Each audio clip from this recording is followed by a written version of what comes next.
Salut à tous, c'est Pank de la chaîne, bienvenue sur cette vidéo qui aujourd'hui va parler de dialogue intérieur avec ce petit ouvrage tout simple à lire, Negative Self-Talks and How to Change It, de Chad Elmstetter. Voilà, j'ai certainement pas bien dit, mais c'est pas grave. Alors, bon, c'est pas un bouquin particulièrement fou à étudier ou à lire.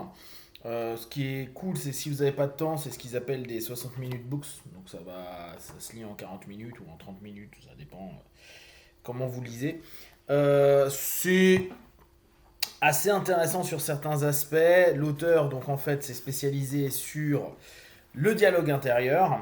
Donc je vais tenter de vous faire en moins de 10 minutes le résumé de 60 minutes, ce qui devrait être carrément faisable.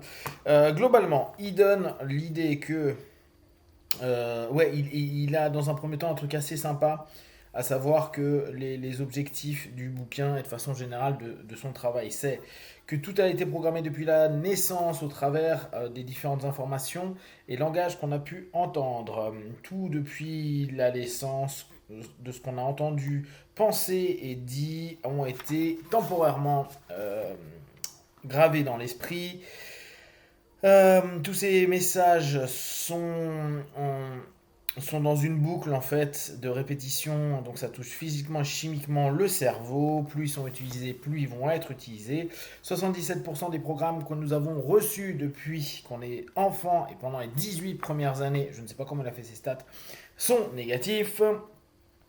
Euh, Qu'importe que la chose qui soit dite soit fausse, elle deviendra de toute façon vraie. Ce qui importe, c'est le programme le plus puissant qui va être considéré comme vrai. Donc, c'est ce qui parfois explique que pendant les séances d'hypnose, il y a certaines suggestions qui vont mieux fonctionner que d'autres parce qu'elles vont être estimées, considérées et validées comme étant vraies. C'est pour ça qu'on veut toujours une confirmation. On veut toujours, en tout cas, il y a des tendances d'hypnose qui attendent une confirmation du partenaire et c'est pour ça que le mieux, la meilleure des suggestions est celle que nous prononçons nous-mêmes. 90% des programmes sont inconscients. Nous sommes le résultat de nos programmes de pensée. Ok, bon, bref. Là, on est à peu près sur la même chose. Donc, le dialogue intérieur négatif, c'est tout ce qu'on nous on a répété, ce qu'on a entendu et ce qu'on a validé au travers de tout ça, que ce soit dit à voix haute ou pas. Et l'idée, c'est que vous pouvez changer ce langage négatif.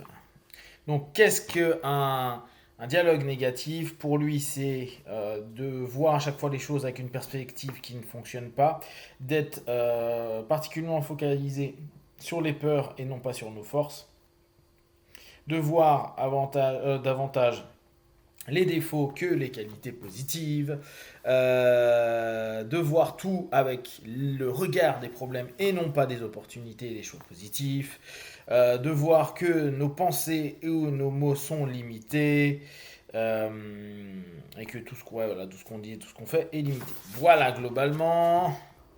Qu'est-ce qu'il y avait d'autre?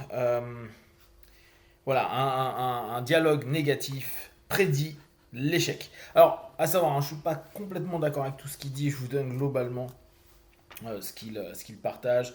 Le dialogue intérieur est négatif. Pourquoi? Et nocif. Et pourquoi? Parce que, bah, en fait, même quelque chose qui peut ne pas être vrai peut devenir comme vrai parce qu'on l'aura répété et on aura donc factuellement créé un circuit synaptique à ce sujet-là. Et le dialogue intérieur négatif est une habitude, ce qui sous-entend que le dialogue positif est une habitude également. Voilà. Bon, rien de oufissime, hein. Bon, quand est-ce que ça commence? Il nous le répète, c'est quand on est petit et les 18 premières années de notre vie, etc. On ne fait pas la différence entre un programme qui est bon ou pas vrai, vrai ou pas vrai, pardon. Plus on répète, plus ça s'imbrique. Bon, vous comprenez bien qu'il répète un petit peu toujours la même chose. On peut modifier, super. Lui, il a développé l'idée du negative self-disorder, self-talk disorder. Bon, en gros, on aurait plusieurs étapes. Il y a le niveau 1, niveau 2, niveau 3. Le niveau 1, avec les symptômes clés, être souvent dans le doute, se sentir souvent dépressé sans raison valable, se faire beaucoup de soucis, toujours penser à des choses négatives qui peuvent arriver et commencer à se plaindre beaucoup. Le niveau 2, c'est se dire rapidement que rien ne fonctionnera, se mettre assez souvent dans une contre-argumentation, dans une réactance si on veut, euh, arrêter d'être un écouteur actif, se sentir constamment fatigué, être dans des cycles de dépression qu'on s'induit soi-même, devenir très critique vis-à-vis des autres, devenir très en colère, euh, sentir à perdre le contrôle, être désespéré, découragé. Et le niveau 3, qui est le niveau master, lui il appelle ça Graduate Negatoid, euh, voir tous les jours que les points négatifs, perdre toute confiance en soi-même et dans les autres, toujours être dans le fait d'être négatif, être égoïste, ignorer les autres, penser que la pensée positive est une connerie, critiquer tout ce qui peut être positif, remplacer l'espoir par l'acceptation du désespoir, remplacer les actions par les frustrations et la colère, devenir fataliste, accepter les échecs comme naturels, etc., etc. Voilà, donc en gros, il a gradé le niveau. Donc, ouais, je crois que c'est un chapitre que j'ai bien aimé. Le Negative Self-Talk et le cerveau. Donc, il parle de neuroplasticité. Vous connaissez, je pense, à peu près tous à ce niveau-là. Plus on travaille dans un sens notre cerveau, plus il est capable de s'adapter pour répondre à cette notion-là. D'où les suggestions, d'où l'éducation, d'où la répétition. Euh, Votre cerveau croit en ce que vous répétez le plus. Donc là, on est sur le truc de la neuroplasticité et la répétition du cerveau. Le cerveau est désigné pour prendre attention et conserver les messages qui sont répétés le plus souvent. Vous voyez, hein, ça se répète un chouïa. Euh, Ça crée des nouvelles connexions neuronales. Le vous complet, est-ce que vous pensez aujourd'hui la combinaison du résultat des années de messages du monde autour de vous et du vôtre dans votre dialogue intérieur? Bon, ok. Alors, un des trucs sympas qui disait le cortex préfrontal. J'ai pas vérifié, hein, j'ai fini la lecture et je vous fais un petit peu le débrief. Il dit que, alors, les sceptiques croient que la pensée positive est une connerie, hein, globalement. Et il dit non, c'est pas vrai. Des recherches sur le cerveau. Ce qui est chiant, c'est qu'il met pas les références.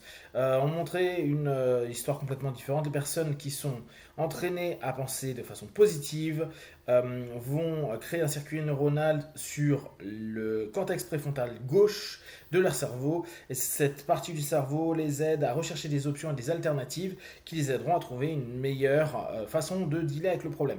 Ça, je trouve que c'est intéressant, sachant que pour moi, aujourd'hui, un des points clés, et je vous l'avais proposé sur des vidéos précédentes, c'est la capacité de créer des options. Et inversement, ceux qui parlent de façon négative, ça va développer un circuit neuronal sur le cortex préfrontal droite, pardon, et qui va fermer l'ensemble des process d'options.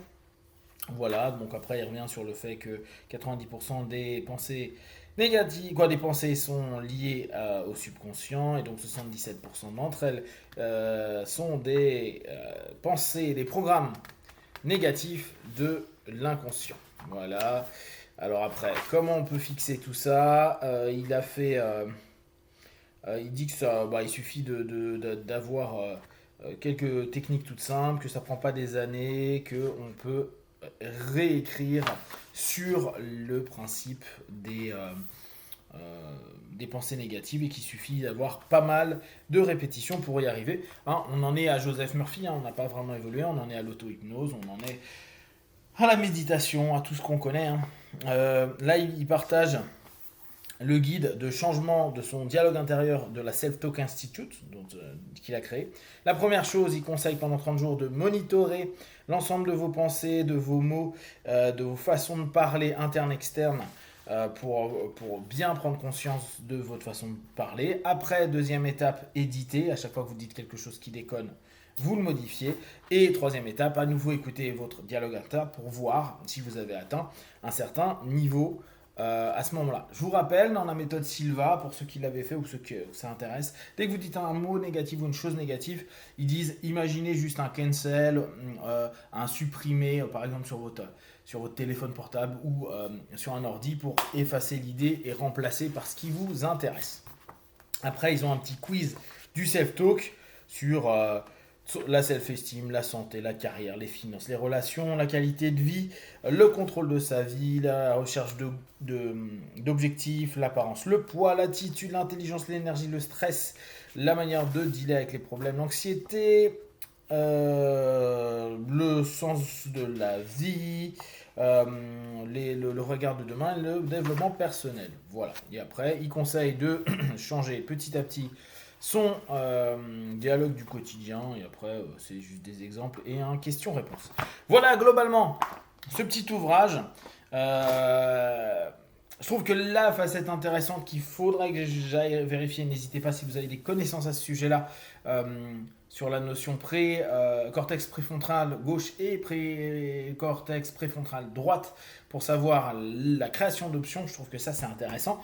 Si on arrive à le valider, quoi, si on trouve des éléments, je trouve que c'est chouette parce que ça peut nous donner une motivation pour se dire effectivement parler positif c'est quand même vachement plus intéressant.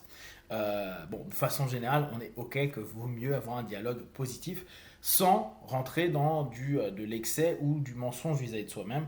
On en a déjà parlé sur d'autres sujets. Je sais que c'est un sujet qui intéresse pas mal de personnes. Je me disais que j'allais peut-être faire des audios que de trucs positifs. Je l'avais fait il y a peut-être 7-8 ans. Mais recommencer juste ou s'amuser à faire des ateliers, à voir là vu qu'on est confiné sur du dialogue positif. À voir si ça vous intéresse, n'hésitez pas à me le faire savoir. Et comme d'habitude, de tout ce que je propose, ne prenez que ce qui est bon et juste pour vous tester, observer, analyser et conclure. Be one, ciao.